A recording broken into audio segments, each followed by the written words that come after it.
We're going to discuss the utter wonderfulness of being spiritual in this world and its contrast with the mindsets of those who believe the world is very real, who forget to inhabit this mystical place, this mystical space of simple quiet and joy.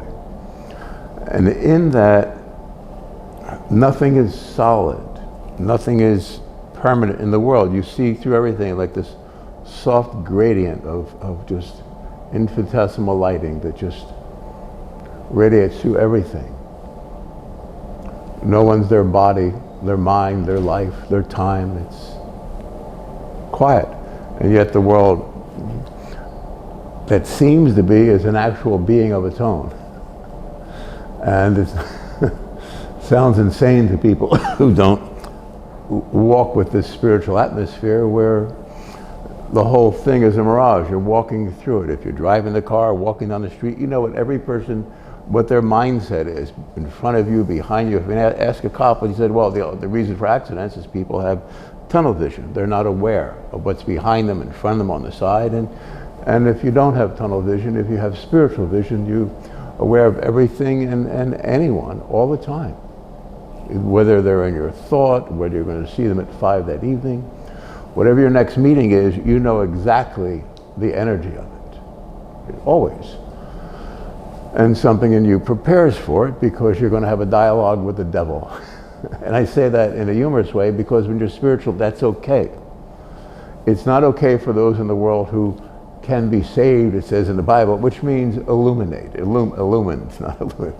And it's simply by this gracious touch of your heart and soul that loves, that cares, that inspires, that uplifts, that heals.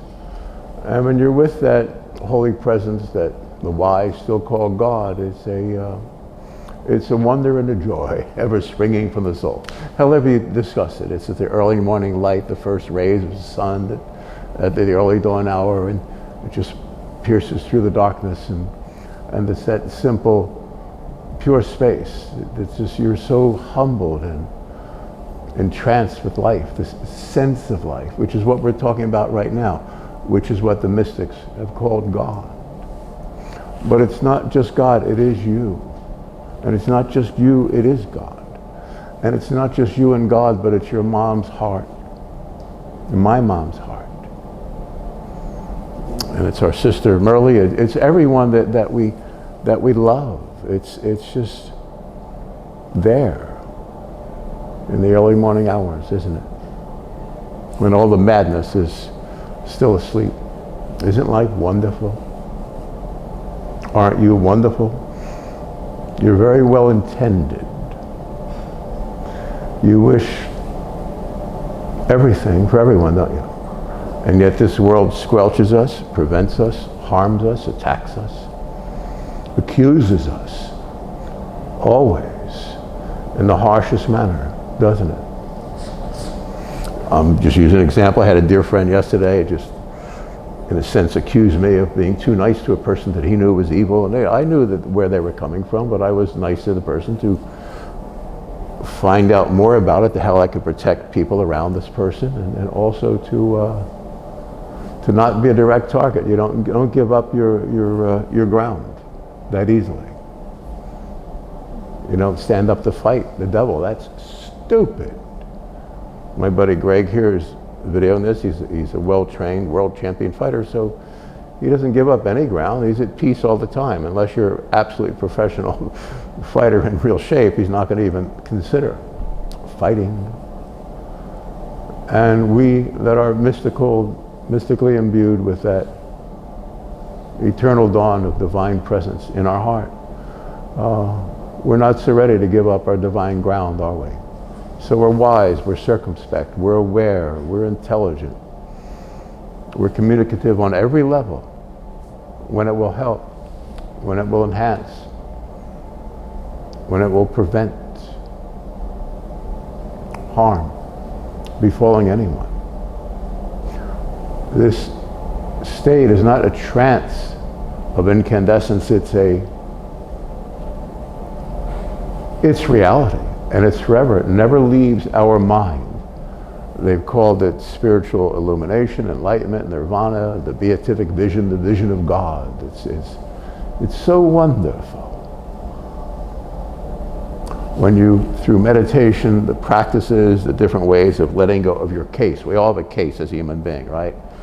We have a persona that we present to the world like I'm doing right now, but underneath it is, for me, simple bliss, kindness, love for you, respect for you. My reason to be here, your reason to be here, if you're spiritual, is to uplift the whole thing for everyone. When we cleanse the doors of perception, we'll see existence as it is, infinite, simple, quiet, filled with joy and wonder. The joy and wonder in our mother's heart at our birth, forgetting all travail of childbirth, just the first sight of the child, it's all gone. I'm saying seek the kingdom of God, and all the pain, all the trauma, and all the wrong-headedness of the world will disappear within you, and you'll spend the rest of your life shedding that light, spreading that light on to all worthy hearts.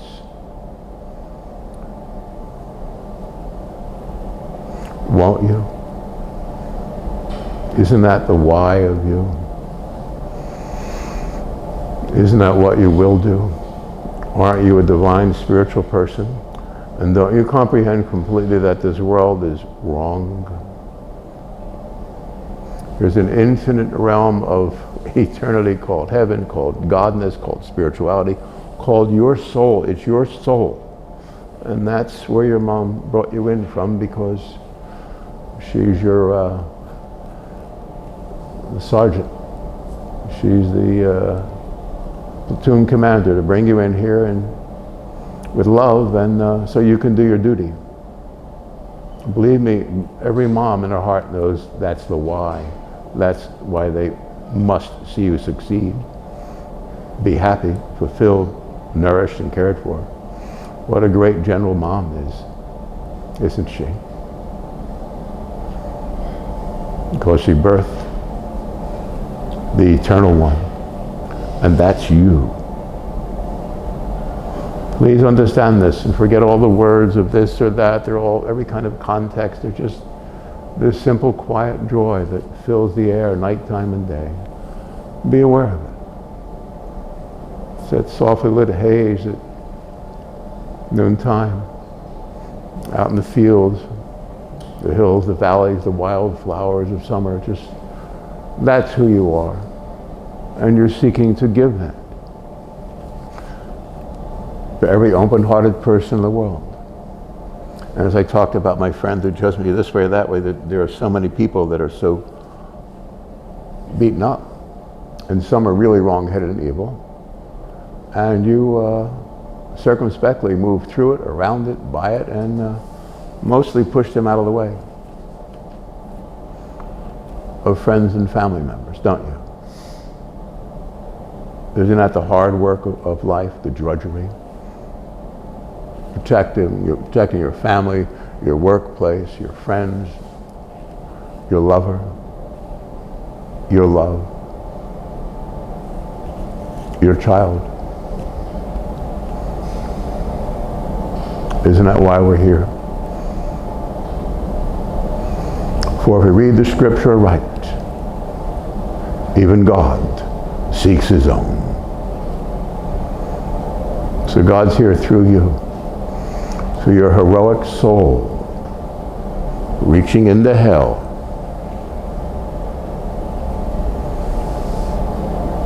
who is he that ascended up into heaven, except it be he that first ascended into the lower parts of the earth and gave gifts unto men. That's you. That's who you are. That's why you are. Forget everything else. Put the textbooks on everything away. Don't think about anything else. And in the stillness, you'll know all there is to know.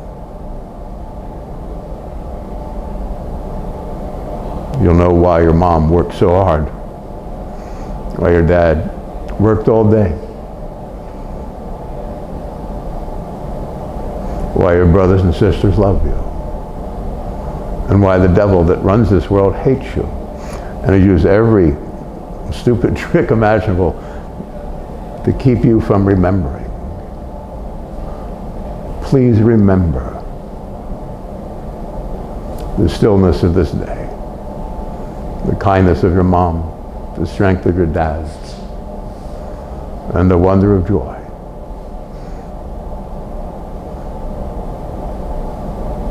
Of you. Isn't it you? Aren't you wonderful? Isn't this a great and grave destiny you chose? You chose this. I'm not saying it, I'm saying it, you're a hero. There is an infinite heaven. All of us who are spiritual are aware of it, are touched by it. I've had visions throughout our life. You're actually from that place. Those of us who are spiritual in this world. Whether it's 144,000 of us, 500 million, who knows, or who cares, because the whole thing is the illusion. You see what I'm saying? Please understand what I'm getting at. It's like phantasmagorical, all this and that and the other. It's, if you pull back from the whole thing, you don't have to get all detailed about it, you just,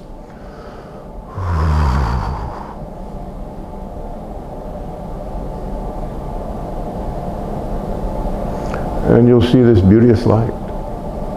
You are this beauteous light. There's only one sense.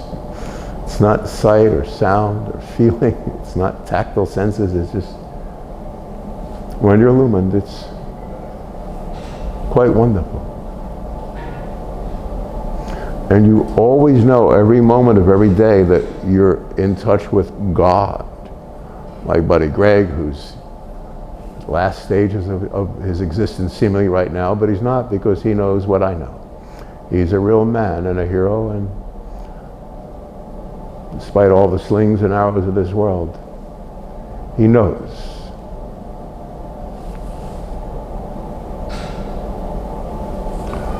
So he chose to walk away gracefully,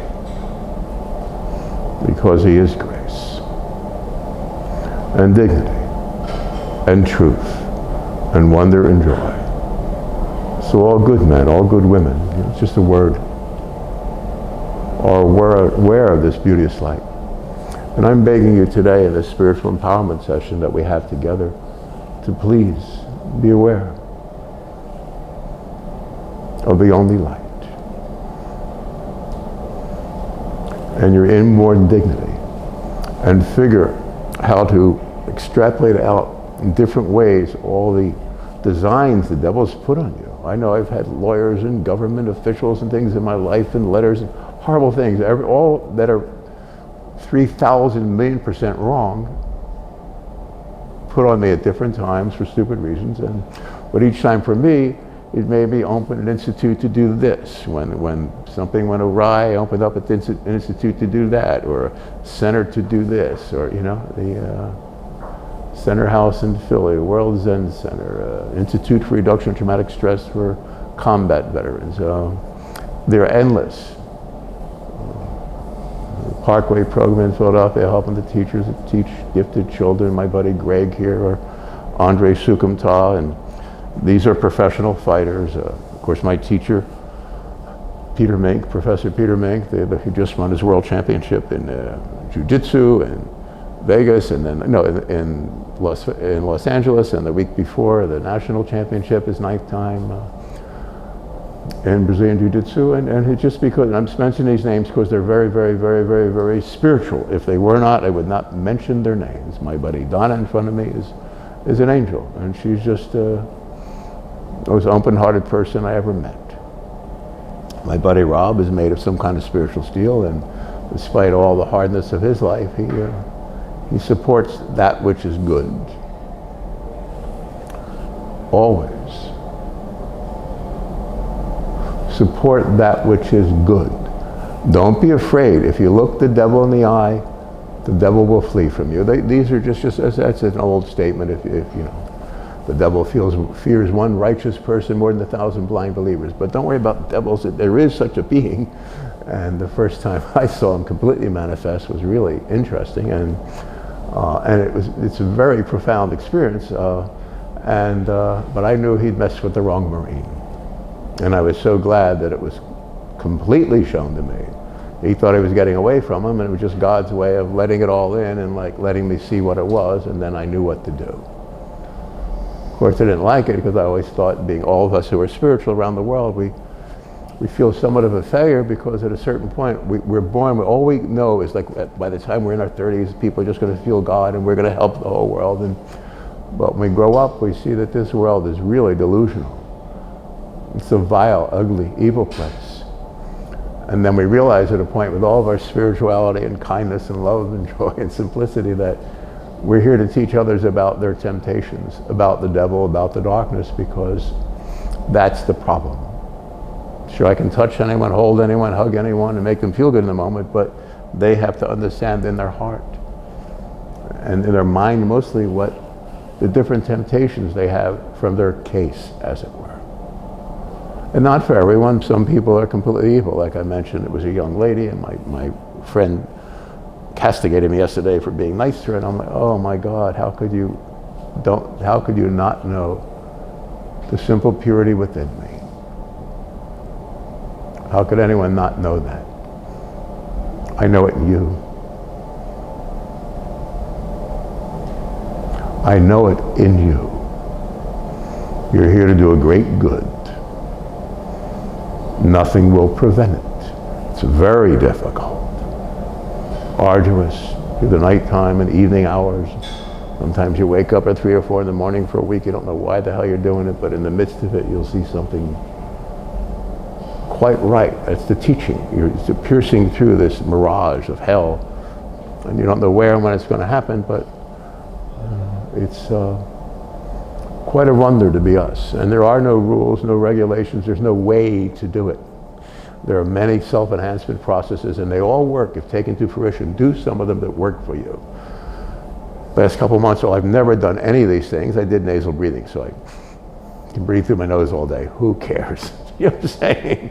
It's so silly. When I was in India, all the great gurus, the presidents, Indira Gandhi's gurus, Swami Satyananda, I loved him. He was in the middle of my conference that we set up in 1971 in India, the World Conference on Scientific Yoga. Me and my buddy Christopher Hills. It was like beautiful. It's just all these great people. The guy who started transpersonal psychology, Sidney Groff. I just loved that man because he was a real, what you call a mensch in Hebrew. It's a real spiritual power broker, a real father figure. And there were other people like that wrote different books and this and that. And we go sit under the Bodh tree, or we had this teaching, and famous people came through, and it was just and I did probably 5 other things that year, and then lived in the mountains with the great ones. I say this with great reverie to my Lama friends and the nuns and monks and teachers and the simple people that live in John Hills. And I would travel through Nepal up in the mountains and walk through there. And the simplest people, because they all had this sense of spirituality and dignity that we don't find on our streets anymore, do we? And there's no government agency that's going to fix it. You're going to fix it. I give you that.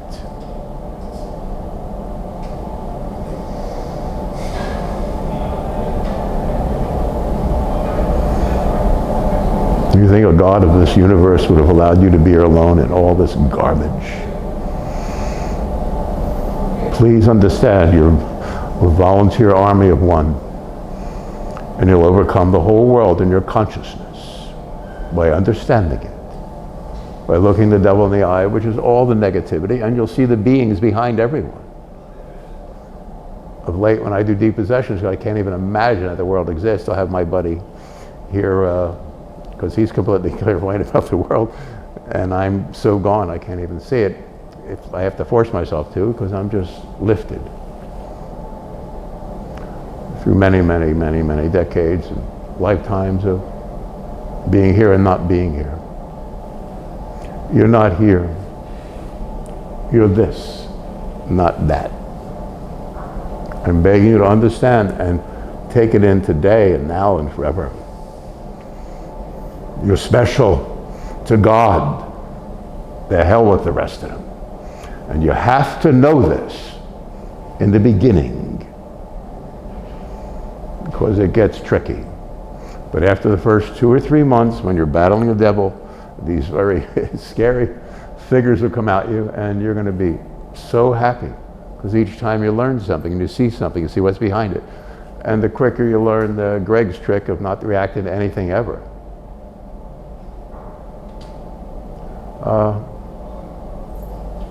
The war's over. And it'll be your absolute joy to pull this one and that one and the other one out of the fires, the burning fires of disbelief and faithlessness. You are God's hero to be here. And when you come to a certain place, you realize God is looking out from your eyes. And God, this godness thing, it's not religious, it's not psychological, it's not even personal or emotional, it's a transcendence. How could a God be anything less than that? How could people's conceptions of God have to do with your mother's love for you? Isn't that more than all of it? She brought you to this place of desolation. This is hell. You're the hero. I don't say that with any, it just, puff. It's like Puff the Magic Dragon. You're just going to be here, and you're going to inhale all of it and exhale kindness. Inhale all of it and exhale. I'm a healer, so I can just take on the pains of those I love or care for. When I am not in charge of when and where it happens, because the complication of this world is very, oh my God, there's so many gradients to it, but when it's right, it just comes through me, and I can, like my buddy can tell you, give me that pain, I'll take it on. And all of us who are spiritual have that ability. We get it from our mom, don't we? Didn't she give us that gift? Don't use it sparingly. Do your duty, and I'll do mine. And together we'll walk through the madness.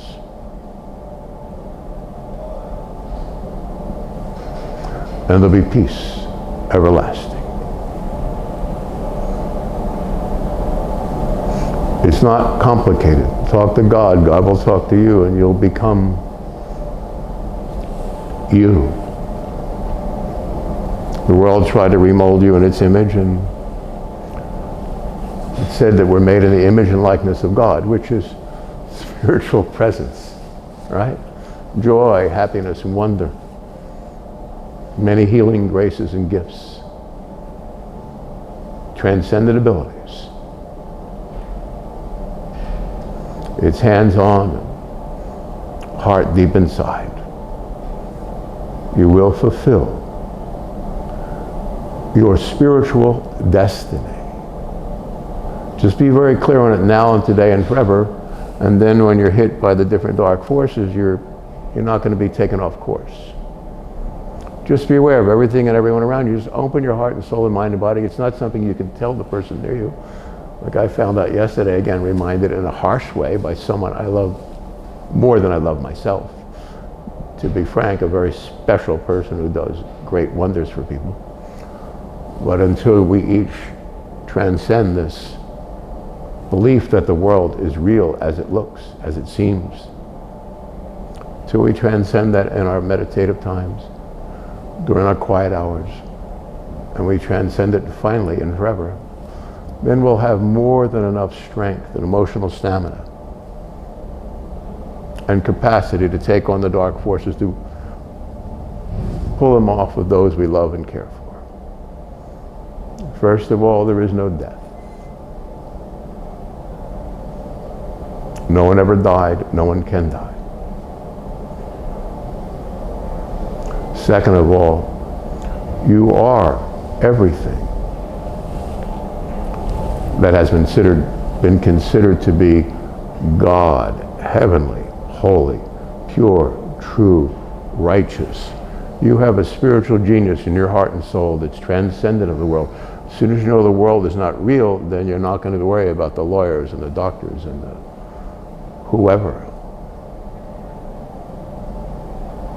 The fight isn't social or political. It's spiritual. No one has power over you or anyone. Start with that.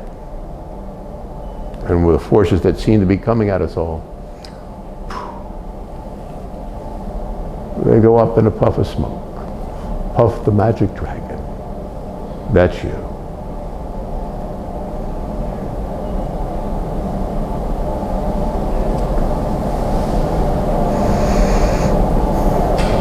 There's nothing you cannot do.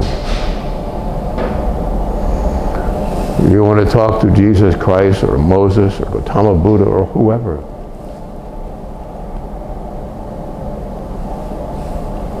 Talk to them, they'll talk to you. Do you understand? I say this for all of us. If I want some great figure or something, and I'm always in awe when they're very special, you're like, which they always are. Yes, sir. And they're just there and talk to me like, here, because they didn't die. Many of the great people we know, I'm not talking about actors or whatever, which sometimes can be great. And sometimes it's acting and they can take on different presences. I'm talking about Albert Einstein. I'm talking about Abraham Lincoln. I'm talking about your mom. I see your mom and her need for you to succeed and to comprehend these words and live them out for the rest of your family. And she wants nothing in return. Can you imagine that? Imagine that.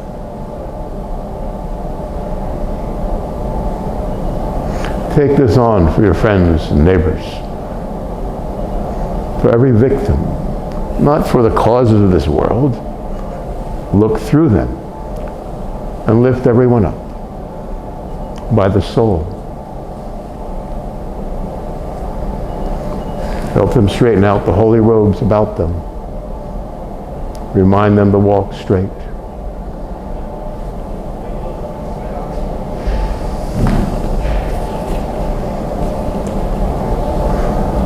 There is a God because there is you. There is you because there is a God. There is a mission. And that's why you're here. And it's entirely mystical, spiritual. This nebulous thing we call the soul is not even incidental in most people in their day-to-day life, but if you're spiritual like myself with my friend yesterday, I realized, oh my God, I have to help my friend at some point let go of the world it seems to be, and yet they're the hardest working person I know. They have to be in this thing, but they have to let go, let God.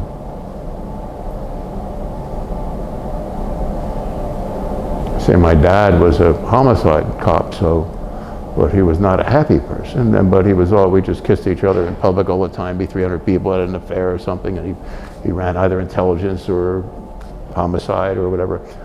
And I'd kiss him, but I'd walk away slowly. I just wouldn't spend 5 minutes with him because he was on duty all day. And then he had a lot of sicknesses, and then when he passed, he let go of it all, and I realized the problem was that he was living beyond his nature to raise 6 kids in South Philadelphia in a little tiny row house with my mom, who just lived and worked for us 24 hours a day. And so he worked all day and doing sometimes things that were against his nature, and it made him very sick. But when he passed, he let go of all that, and now he's my teacher. If you can understand this, and I beg you to, you are my teacher. You're my reason.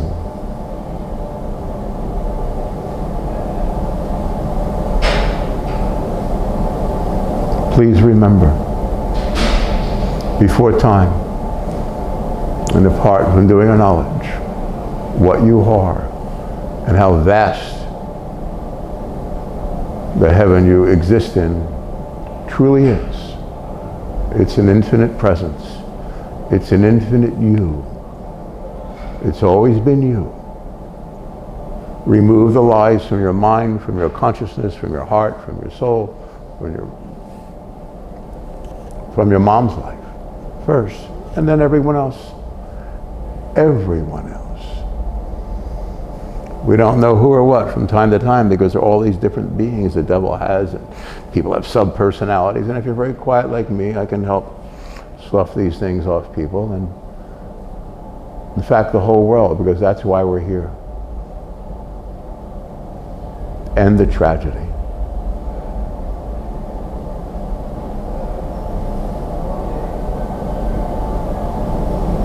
You are the illumined. You are the true future of mankind. It's a holiness, a kindness, a joy, a wonder, and a heart-filled decency that you'll carry with you forever into the greater stage, back from the place your mom helped you birth from. Imagine that.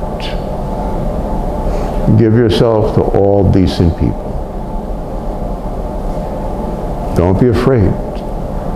By nighttime or day, fulfill your destiny, and I will fulfill mine. Amen. God bless. Your holiness, your beauty, your purity, your kindness, and your strength. You withstood it this far, and it's creepy, isn't it? You'll fulfill your mission because you're made of spiritual steel. Thank you so much for listening to this morning's thoughts of God, of you, and of your mom. Thank you. Thank you, Mr. Sculptor.